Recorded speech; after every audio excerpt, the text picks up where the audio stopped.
Okay, here's a review of a film that is only playing festivals. It is not in wide release yet. It eventually will get a Blu-ray release, but I really didn't want to wait to talk about it. This is Film is Dead, Long Live Film, a new documentary about film collectors, motion picture collectors, from director Peter Flynn, who gave us The Dying of the Light, which was a documentary about film projectionists. So I'll admit, I have not a vested interest, I have a deep interest in this subject because I love film. I work at the only in the world, as far as we know, all retro, all 35 millimeter drive-in theater, the Mahoning Drive-In in Lehighton, Pennsylvania.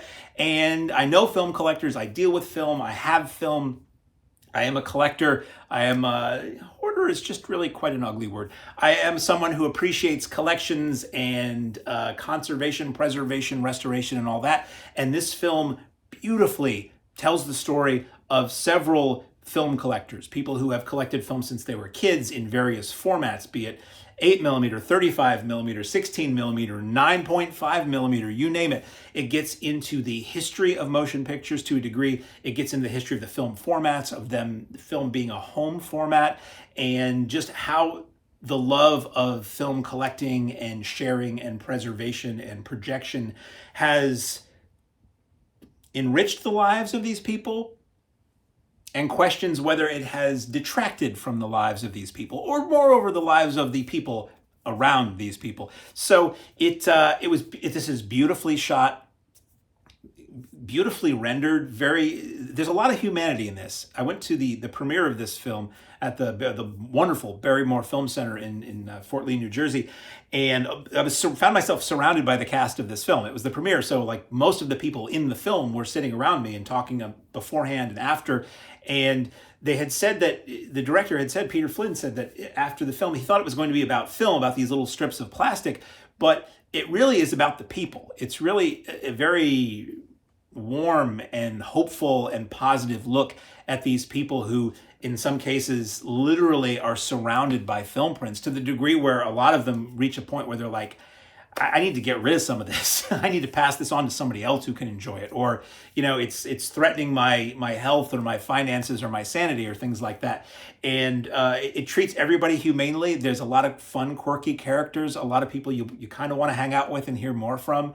It takes you into their homes. It takes you into their storage units, sometimes multiple storage units. It takes you into old movie theaters. It takes you into the Library of Congress, where you see the ongoing work done to restore a very rare film that features a gorilla shooting a guy. Now, I saw that, and I don't, almost the rest of this documentary doesn't mean anything at that point, because I'm like, okay, yeah, this is all great, these film collector guys. I need to see this film where a gorilla shoots a guy. I mean, and we're talking, this is like from the 30s, I believe, or the 20s. So this is a guy in a gorilla suit, but I think who's supposed to be in the context of the film a gorilla who shoots it. Anyway, this is so good. If you love films about film, if you love films about subcultures, if you love films about physical media, if you love film history and movie theaters and the act of gathering together with strangers to have a mutual experience while you look at a flickering light in one direction, this film is great. I really liked this. And I'm not just saying that because I know people who were in the movie. I didn't know they were going to be in the movie when I got there. I got there and I saw a friend of mine. I'm like, what are you doing here? And he's like, yeah, I'm in the movie. I was like, oh, cool. Anyway, I'm not going to dive in too deeply into this because it's really best experienced in the theater if you can. This, as I said, is playing festivals around the country. I'm doing my darndest to get some indie theaters to play this. I'm told it'll eventually have a Blu-ray release. So when it comes out on Blu-ray, I'll talk about the Blu-ray and I'll get into this deeper. But I just wanted to plant this seed. Keep an eye out for it. Film is Dead, Long Live Film, directed by Peter Flynn. Contact your local theaters and ask them to play it. If you're interested, look it up. The trailer's on YouTube. Find this movie, see it. If you can see it in the theater, it is so well shot. It is so well edited. It is. It'll make you want to watch a whole bunch of other movies that you see clips of in here. It'll make you want to go on YouTube, if you're me, and watch endless sections of drive-in intermission ads and things like that. There are great sections at drive-ins in this. I work at a drive-in. The drive-in is my consciousness most of the time. And I'm like, I'm going to go to an indoor theater. I'm going to see a nice documentary. And then what is there on the screen? Huge drive-ins. There's a whole bunch of drive-ins. Apparently some sequences were shot at the Mahoning Drive-In where I work, but they just didn't make it into the final cut. So I'm hoping maybe to see that stuff on the extras. Anyway, It's a wonderful testament to and I say men because it's, I think all but one that you see in this is a man. It's an incredible testament to the people in this film. And this is something that is not talked about enough in film history and preservation.